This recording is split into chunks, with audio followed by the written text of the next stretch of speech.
హలని విశ్వేశ్వరరావు, బీహార్ ఎన్నికల first phase ముగిసింది polling. Second ఫేజ్కి సిద్ధమవుతున్నారు. 11వ తారీఖున సెకండ్ ఫేజ్ పోలింగ్ జరగబోతుంది. అయితే ఫస్ట్ ఫేజ్ మీదన కాన్సన్ట్రేషన్ చేస్తే కనుక ఫస్ట్ ఫేజ్లో ఏం జరిగింది అనేది బీహార్ నుంచి కొంతమంది చెప్తున్నది, అలాగే ఢిల్లీ నుంచి కొంతమంది అందిస్తున్నట్టు సమాచారం ప్రకారం వన్ సైడ్ ఓటింగ్ జరిగింది. అయితే ఎవరి వైపు వన్ సైడ్ జరిగింది? ఆంధ్రప్రదేశ్లో ఏం జరిగిందో అదే తరహాలో జరిగింది అని చెప్పి చెప్తున్నారు, వన్ సైడ్ ఎలక్షన్. అయితే ఎవరి వైపు వన్ సైడ్ జరిగింది? బీజేపీ వన్ సైడ్ ఎలక్షన్ చేసిందా, లేదా ఆర్జేడీ చేసిందా, కాంగ్రెస్ ఆర్జేడీ చేసిందా? 64.5 అబోవ్ 64.66 దాకా ఉంది సుమారుగా. అంత పర్సంటేజ్ ఆఫ్ ఓటు నమోదైందంటే ఫస్ట్ ఫేజ్లో ఖచ్చితంగా ప్రభుత్వ వ్యతిరేక ఓటైనా ఉండాలి, లేదా ప్రభుత్వ అనుకూలమైనటువంటి ఓటైనా అయి ఉండాలి. దీంట్లో ప్రధానమైన అంశాలు ప్రభుత్వ ఉద్యోగం ఇంటికి ఒకటి ఇస్తానని చెప్పి తేజస్వి యాదవ్ చెప్పాడు. అలాగే ప్రతి మహిళకు 30,000 రూపాయలు సంక్రాంతికి వేస్తానని చెప్పి చెప్పారు. దానికి ధీటుగా నితీష్ కుమార్ గారు నవరాత్రి కానుక అని చెప్పి 10,000 రూపాయలు ఆల్రెడీ వేసేశారు. మరి ఇవన్నీ ఎలా పనిచేసినాయి? దీనికి తోడు రాహుల్ గాంధీ గారు ఏం చెప్తున్నారు? ఓట్ చోర్ యాత్ర చేసి దొంగ ఓట్లు చేర్చుకున్నారు. ఎక్కడో వేరే కంట్రీస్, జింబాబ్వే వాళ్ళ ఓట్లు కూడా ఇక్కడే ఉన్నాయి, జింబాబ్వే వాళ్ళ పేర్లతోటి ఈ దొంగ ఓట్లన్నింటినీ పోల్ చేసుకున్నారు బీజేపీ వాళ్ళు అని చెప్పి పోల్ చేసుకునే ప్రయత్నం చేశారని చెప్పి రాహుల్ గాంధీ గారు అనుమానిస్తున్నారు. మరి ఫస్ట్ ఫేజ్ ఎన్నికలు పోలైనటువంటి పర్సంటేజ్ని బట్టి చూస్తే కనుక మరి దొంగ ఓట్లతోటి పర్సంటేజ్ని పెంచుకొని బీజేపీ అధికారంలో రాబోతుందా, లేదు ప్రభుత్వ వ్యతిరేక ఓటుని వన్ సైడ్గా ఆర్జేడీ కాంగ్రెస్ సంపాదించుకున్నాయా అనేది ఒక పెద్ద చర్చ జరుగుతుంది, దేశవ్యాప్తంగా చర్చ జరుగుతుంది. అయితే నాకు ఢిల్లీ నుంచి వచ్చినటువంటి ఇన్పుట్ ఏంటి, బీహార్లో ఉన్నట్టు కొంతమంది మిత్రులు చెప్తుంది ఏంటి, అలాగే కొన్ని సర్వేలు ఎక్స్పెక్ట్ చేసినాయి ఫస్ట్ ఫేజ్ ఎలక్షన్లో ఎలా ఉండబోతుంది అనేది, అవి ఎలా ఎక్స్పెక్ట్ చేస్తున్నాయి, వీటన్నిటిని క్రోడీకరించి మీకు ఫైనల్గా బీహార్లో ఫస్ట్ ఫేజ్లో ఏం జరిగింది అనేటువంటి ఒక ఒపీనియన్ చెప్పేటువంటి ప్రయత్నం చేస్తాను. ప్రస్తుతానికైతే అక్కడ ఇన్ఫ్లుయెన్స్ అయినటువంటి పాయింట్స్ ఏవైతే ఉన్నాయో అవి సాస్ గ్రూప్ తయారు చేసింది. పోలింగ్ 121 స్థానాలకి ఫస్ట్ ఫేజ్ ముగిసింది. 64.5% అంటే బాగా దాదాపు 75 ఏళ్ల తర్వాత హయ్యెస్ట్ పోలింగ్ బీహార్లో జరిగిందని చెప్పి ప్రశాంత్ కిషోర్ రీసెంట్గానే వెల్లడించారు.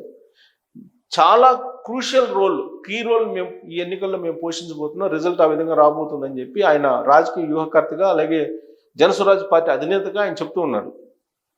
ఫస్ట్ ఫేజ్లో జరిగినటువంటి పోలింగు, ఆ పోలింగ్ సరళిని పరిశీలించిన తర్వాత బీహార్లో ఇక్కడ సాస్ గ్రూప్ ఎక్స్పెక్ట్ చేసిన దాని ప్రకారం పోలింగ్ ఫస్ట్ ఫేజ్ ఎలక్షన్లో చూస్తే RJD will gain higher number of MLA seats compared to the 2020 elections అని చెప్పి ఎక్స్పెక్ట్ చేస్తున్నారు. JDU will stand in second place, JDU అనేది సెకండ్ ప్లేస్లో ఉంటుంది, వైల్ బీజేపీ థర్డ్ పొజిషన్లో ఉంటుంది అని అంటున్నారు. BJP likely to lose 40% of the MLA seats it contested. BJP ఎక్కువగా లాస్ పోయే అవకాశం ఉంది అని అంటున్నారు. ఎందుకంటే 101 స్థానాల్లో జేడీయూ 101, బీజేపీ 101 స్థానాల్లో పార్టిసిపేట్ చేసింది. వాటిల్లో 40 స్థానాల్లో బీజేపీ గెలుచుకునే అవకాశం ఉందని చెప్పి అంటున్నారు. సెకండ్ లార్జెస్ట్ పార్టీగా జేడీయూ వస్తుందని చెప్పి ఎక్స్పెక్ట్ చేస్తున్నారు. In about 13 assembly constituents cross voting is clearly visible. A considerable percentage of the core voters JDU have voted against BJP and LJP even though BJP and LJP are in alliance with JDU.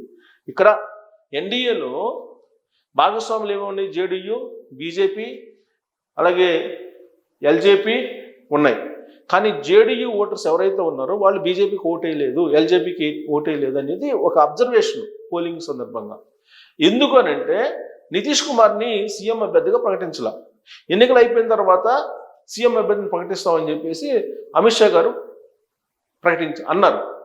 దాంతో ఒకవేళ JDU BJP అలయన్స్కి ఓటేసినా Nitish CM గాడు అనేటువంటి ఉద్దేశంతో బీజేపీకి ఓటేయకుండా JDU voters దూరం జరిగారు అనేటువంటిది చాలా సీరియస్ అబ్జర్వేషన్ అక్కడ సాస్ గమనించింది. గ్రౌండ్ రిపోర్ట్స్ ప్రకారం మహాగఠబంధన్ ఓట్ షేరు అసలు ముస్లిము యాదవ్ ఫ్యాక్టర్ బాగా పనిచేసిందని చెప్పి చెప్తుంది. One side Muslim Yadav vote bank one side పడింది అని చెప్పి కాంగ్రెస్ అలాగే జేడీయూ కూటమికి. ఇక caste dynamics and unemployment issues youth have voted against the NDA. ఎన్డీఏకు యూత్ కానీ అలాగే నిరుద్యోగులు కానీ ఎక్కువ వేస్తారని చెప్తున్నారు. ఓటింగ్ పర్సెంటేజ్ చూస్తే 18 to 30 years మధ్యలో ఉండేటువంటి వాళ్ళు మహాగఠబంధన్ వైపు సాలిడ్గా వెళ్ళిపోయారనేటువంటిది ఒకటి. అలాగే ఉమెన్ ఓటింగ్ని కూడా వాళ్ళు డామినేట్ చేసేసారు అని, అంటే ఎన్డీఏకి ఎక్స్పెక్టెడ్ బై ది ఎన్డీఏ ఏదైతే ఎక్స్పెక్ట్ చేస్తుందో దాన్ని కూడా డామినేట్ చేసి వాళ్ళు మహాగఠబంధన్ వైపు వెళ్ళారనేది అబ్జర్వ్ చేశారు. తర్వాత the 2 deputy chief ministers contested in the first phase election Bihar facing anti government. ఇద్దరు డిప్యూటీ సీఎంలు అక్కడ పోటీ చేశారు. వాళ్ళు ఓడిపోయేటువంటి అవకాశం ఉంది అన్నట్టుగా అక్కడ పోలింగ్ జరిగిందని చెప్పి అబ్జర్వేషన్. ఫేజ్ 1 ఎలక్షన్లో Congress more MLA seats compare to the 2022. 2020లో ఎన్నైతే వచ్చాయో దానికన్నా కాంగ్రెస్ పార్టీకి ఎక్కువ వచ్చే అవకాశం ఉందని చెప్పి ఎక్స్పెక్ట్ చేస్తూ ఉంది. ఫేజ్ 1 ఎలక్షన్లో మహాగఠబంధన్ ఎన్డీఏ కంటే చాలా లీడింగ్లో ఉంది. ఫేజ్ 2 క్రూషియల్ మహాగఠబంధన్కి అలాగే ఎన్డీఏకి అని చెప్పి ఎక్స్పెక్ట్ చేస్తుంది. ఫేజ్ 1లో మాత్రం మహాగఠబంధన్దే కొంచెం ఎడ్జ్ ఉంది బాగానే అనేటువంటి అబ్జర్వ్ చేస్తుంది. ఈ మొత్తం ట్రెండ్స్ని అబ్జర్వ్ చేసిన తర్వాత ఈ BJP vote share Prashant Kishor BJP vote ఏదైతే ఓట్ బ్యాంక్ ఉందో ఫస్ట్ ఫేజ్లో అబ్జర్వ్ చేస్తే ఆ బీజేపీ ఓట్ బ్యాంక్ని ప్రశాంత్ కిషోర్ భారీగా జనసురాజ్ పార్టీ తరఫు నుంచి చీల్చుకున్నాడు అనేది అర్థమవుతుంది అర్బన్ అండ్ సెమీ అర్బన్ ఏరియాస్లో. ఇది మహాగఠబంధన్కి బాగా అడ్వాంటేజ్. అలాగే Mahagathbandhan MLCs Jan Suraaj party is expected to BJP ఛాన్సెస్ని కొల్లగొట్టడంలో కీ రోల్ పోషించింది దాదాపు 9-10 కాన్స్టిట్యూన్సీలు అని చెప్పి చెప్తున్నారు. అలాగే ఎన్డీఏలో ఇది నితీష్ కుమార్ని చీఫ్ మినిస్టర్గా అనౌన్స్ చేయకపోయినందువల్ల కొంత డ్రాబ్యాక్ ఉంది. అలాగే ఫేజ్ 1 పోలింగ్ ట్రెండ్ని కనుక అబ్జర్వ్ చేస్తే సాస్ గ్రూప్ చెప్తుంది ఏంటంటే దాదాపు 65% అబో పోల్ అయింది. కాబట్టి ఇది యాంటీ ఇన్కంబెన్సీ కింద వస్తుంది. కాబట్టి మహాగఠబంధన్కి 2 నుంచి 2.5% ఎక్కువ ఓట్ బ్యాంక్ పోల్ అయ్యే అవకాశం ఉంది అని చెప్పి చెప్తున్నారు. ఇది సాస్ చెప్పింది. ఇక ఢిల్లీ బేస్డ్ సర్వే ఇది ఈఎస్ఎస్, ఇది నవంబర్లో చేశారు, November 1st. అది ఇప్పుడు జరిగినటువంటి పోలింగ్కి దాదాపుగా అనుగుణంగా కనిపిస్తూ ఉంది ఫస్ట్ ఫేజ్ ఎలక్షన్లో. ఏంటంటే ఓటింగ్ పర్సంటేజ్ మహాగఠబంధన్కి 57 నుంచి 60 వస్తుందని చెప్పి ఎక్స్పెక్ట్ చేసింది ఈ సర్వే. ఎన్డీఏకి అయితే 31 నుంచి 32 అని చెప్పింది. జనసరాజ్ పార్టీకి 6 నుంచి 7. సీట్ల విషయానికి వచ్చేటప్పటికి టోటల్గా 243లో 102 నుంచి 134 మహాగఠబంధన్కి వస్తే అవకాశం ఉందని చెప్పి ఎక్స్పెక్ట్ చేస్తుంది. ఎన్డీఏకి 98 నుంచి 101, జనస్వరాజ్ పార్టీకి 4 నుంచి 6. ఇది వాళ్ళు November 1వ చేసినటువంటి సర్వే. దీనికి అనుగుణంగా ఫస్ట్ ఫేజ్లో జరిగినటువంటి పోలింగ్ ఉంది అనేది నాకు దీని సంబంధించిన నిర్వాహకులు ఢిల్లీ నుంచి నాకు అందించినటువంటి సమాచారం. వాళ్ళు చెప్తున్న దాని ప్రకారం ఏంటంటే ఎవరైతే డబ్బులు బాగా ఖర్చు పెడతారని చెప్పేసి అభ్యర్థులని ఫైనల్ చేసిందో జేడీయూ కానీ లేదంటే బీజేపీ కానీ వాళ్ళు నిరాశపరిచారు, డబ్బులు పంచలేదు చివరి నిమిషంలో, ఎలాగో ఓడిపోతామని చెప్పి అనేది ఒకటి. రెండేంటంటే జనరల్గా డబ్బులు పంచేటప్పుడు ఇక్కడ ఉండేటువంటి సిస్టమ్ ఏంటంటే తెలుగు రాష్ట్రాల్లో ఎవరైనా క్యాండిడేట్కి సంబంధించినటువంటి బంధువులను లేదంటే ఫ్రెండ్స్ను లేదంటే వాళ్ళకు బాగా క్లోజ్ అసోసియేషన్ ఉన్నటువంటి వాళ్ళను మోనిటరింగ్ పెడతారు. కానీ బీహార్లో అలాంటి మోనిటరింగ్ లేకుండా అక్కడ ఉండేటువంటి లోకల్ లీడర్స్కి ఇచ్చేశారు. వాళ్ళు డబ్బులు పంచకుండా వాళ్ళు సొంత జేబులు వేసుకున్నారు. ఆ ప్రభావం ఫేజ్ 1లో కనిపించింది. ఎలక్షనీరింగ్లో ఎన్డీఏ ఫెయిల్ అయిపోయింది అని చెప్పి ఈ సర్వే నిర్వాహకులు నాకు చెప్పారు. అది చెప్తూ మేము November 1న ఏదైతే మేము చెప్పామో అదే ఇప్పుడు ఫేజ్ 1లో మాకు కనిపించింది, వన్ సైడ్ ఎలక్షన్ ఉండేలాగా కనిపిస్తుందని చెప్పి వాళ్ళు నాకు ఇచ్చినటువంటి ఇన్పుట్స్. కాబట్టి వాళ్ళు ఇచ్చినటువంటి సర్వే మీద ఫస్ట్ ఫేజ్ అయిపోయిన తర్వాత అదే స్టాండ్ మీద ఉన్నారు వాళ్ళు. మేము ఏదైతే ఎక్స్పెక్ట్ చేసామో అదే పబ్లిక్ మూడు అక్కడ కనిపిస్తుంది అని చెప్పి వాళ్ళు నాకు ఇచ్చినటువంటి ఇన్పుట్స్. కాకపోతే వాళ్ళు ఇచ్చినటువంటి ఇన్పుట్స్లో ఇంకొక ఇంపార్టెంట్ ఇన్పుట్ ఏంటంటే నితీష్ కుమార్ మీద చాలా వ్యతిరేకత ఉంది. ఆ కారణంగానే మహాగఠబంధన్కి ఓటింగ్ బాగా జరిగింది అనేది ఒకటి. దాంతోపాటు తేజస్వి యాదవ్ యంగ్స్టరు, సో అతన్ని ఒకసారి సీఎం చేస్తే ఈ స్కీమ్స్ అన్నీ వస్తాయి అనేటువంటి ఆలోచనతో కూడా మహిళలు అటువైపు మొగ్గు చూపారు అనేది ఇంకోటి చెప్తూ ఉన్నారు. కానీ సాస్ ఏం చెప్తుందంటే నితీష్ కుమార్ని ముఖ్యమంత్రి అభ్యర్థిగా ప్రకటించినందువల్లనే అక్కడ బీజేపీ భారీగా నష్టపోతుందని చెప్పి వాళ్ళు ఎక్స్పెక్ట్ చేస్తున్నారు. సో ఇక్కడ సాస్ గ్రూప్ ఏం చెప్తుంది, ఇక్కడ చూడండి మహాగఠబంధన్ పార్టీలు ఇవి. ఆర్జేడీ ఫస్ట్ 122 వస్తే మ్యాజిక్ ఫిగరు. సో ఇక్కడ సాస్ ఏం చెప్తుందంటే ఓవరాల్గా మహాగఠబంధన్కి వచ్చేసేటప్పటికి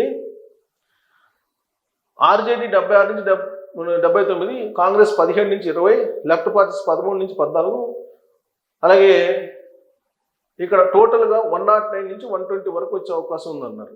ఎన్డీఏ వచ్చేసి ఇక్కడ టోటల్గా 107 నుంచి 116 వస్తాయని చెప్తున్నారు. జనస్వరాజ్ పార్టీ అలాగే ఎంఐఎం ఇది. కానీ ఫస్ట్ పేజ్ ఎలక్షన్ అయిన తర్వాత ఈ నిర్వాహకులు చెప్పింది ఏంటంటే యాక్చువల్గా ఇది నవంబర్ 1వ తారీఖు చేసినటువంటి సర్వే ఎక్స్పెక్టేషన్స్ ఇవి. కానీ ఇప్పుడు వాళ్ళు ఇందాక నేను ఫస్ట్లో అబ్జర్వేషన్ చెప్పాను కదా, సాస్ గ్రూప్ అబ్జర్వేషన్సే. వాళ్ళు ఏం చెప్తున్నారంటే వన్ సైడ్ ఎలక్షన్ ఉండే అవకాశం ఉంది.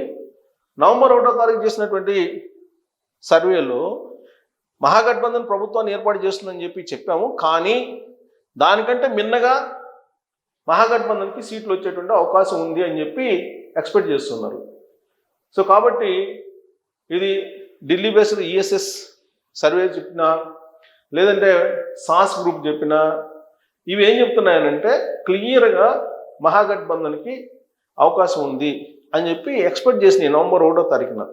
ఇప్పుడు మళ్ళా వాళ్ళు ఇచ్చినటువంటి సర్వేకి అనుగుణంగా ఫస్ట్ ఫేజ్ పోలింగ్ జరిగిందా లేదా అనే దాని మీద నాకు వాళ్ళు ఇచ్చినటువంటి ఇన్ఫర్మేషను నిర్వాహకులు ఖచ్చితంగా ఫేజ్ 1లో క్లియర్ కట్గా మహాగఠబంధన్కి ఎడ్జ్ ఉంది. తాము వేసినటువంటి అంచనాల కంటే మిన్నగానే మహాగఠబంధన్కి సీట్లు వచ్చే అవకాశం ఉంది. అలాగే ఓట్ పర్సంటేజ్ కూడా వాళ్ళకి ఎక్కువ ఉంటుంది తాము వేసినటువంటి దానికంటే కూడా. అంటే అక్కడ ప్రభుత్వం వ్యతిరేక ఓటు భారీగా ఉంది. అటు బీజేపీకి అటు నితీష్ కుమార్కి ఉన్నటువంటి వ్యతిరేకత ఏదైతే ఉందో ఇవి రెండు కలిసి ఆంధ్రప్రదేశ్లో 2024లో జగన్మోహన్ రెడ్డికి ఎంత వ్యతిరేకంగా ఓటు చేశారో అదే తరహాలో బీహార్లో కూడా ఎలక్షన్ జరిగింది అని చెప్పి వాళ్ళు ఇచ్చినటువంటి ఇన్పుట్స్ ఫస్ట్ ఫేజ్ పోలింగ్ చూసిన తర్వాత. కానీ బీహార్ చరిత్రలో వన్ సైడ్ అనేది రీసెంట్గా లేదు. పెద్ద వ్యత్యాసం అటు ప్రతిపక్షానికి ఇటు అధికార పక్షానికి ఉండే విధంగా ఓటర్స్ లేరు. మరి ఈసారి మాత్రం దానికి భిన్నం అని చెప్పి సర్వే సంస్థలు ఎక్స్పెక్ట్ చేస్తున్నాయి. బీహార్ నుంచి కానీ ఢిల్లీ నుంచి వస్తున్న ఇన్పుట్స్ కూడా అదే. మరి ఫస్ట్ ఫేజ్లో మరి ఈ సర్వే సంస్థలు ఎక్స్పెక్ట్ చేసినటువంటి రిజల్ట్ వచ్చే అవకాశం ఉందా, లేదంటే ఇంతకంటే మించి వస్తాయా, లేదంటే ఎన్డీఏ అధికారంలోకి వచ్చే అవకాశం ఉందా? దీని మీద మీరు కామెంట్ చేయొచ్చు. Thank you.